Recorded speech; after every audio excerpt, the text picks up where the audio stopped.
Hi சின்ட்டுக்கு வந்துட்டு நான் Amazon கார்டில் வந்துட்டு பிஸ்கட்ஸ் ஆர்டர் பண்ணியிருந்தேன். ஸோ இன்றைக்கி தான் அது வந்து டெலிவரி ஆச்சு. ஸோ பிஸ்கட்ஸ் பார்த்திங்கன்னா மீட்டப்பில் வந்து ஆர்டர் பண்ணியிருந்தேன். Buy one get one chicken flavour. So open பண்ணி பார்க்குறப்ப பிஸ்கட் ஸ்மெல் வந்து ரொம்பவும் ஸ்ட்ராங்காகவும் இல்லை, நல்லா இருந்துச்சு. பிஸ்கட்ஸ் வாங்குறப்போ எப்போவுமே வந்துட்டு அதோட எக்ஸ்பிரி டேட் எவ்வளோ நாளுன்னு பார்த்து வாங்குங்க.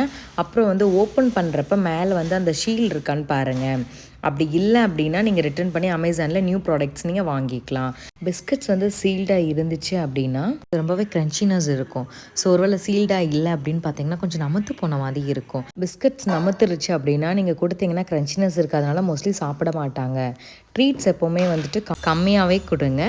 ஸோ கமெண்ட்ஸுக்கு மட்டும் யூஸ் பண்ணிக்கோங்க. மற்றபடி அது நீங்கள் ரொம்ப கொடுக்க ஆரம்பிச்சிங்க அப்படின்னா அதுவே ஃபுட்டுன்னு நினச்சி சாப்பிட ஆரம்பிக்கும். ட்ரீட்ஸ் வந்து ஏஜை பேஸ் பண்ணி கொடுங்க. பிலோஸ் 2 monthsனா அப்படின்னா ட்ரீட்ஸ் நீங்கள் கொடுக்க வேண்டாம். பிஸ்கட்ஸ் மோஸ்ட்லி கொடுக்க வேண்டாம், அவாய்ட் பண்ணிக்கோங்க. டிஸ்கிரிப்ஷனில் லிங்க் கொடுக்குறேன், செக் பண்ணிக்கோங்க.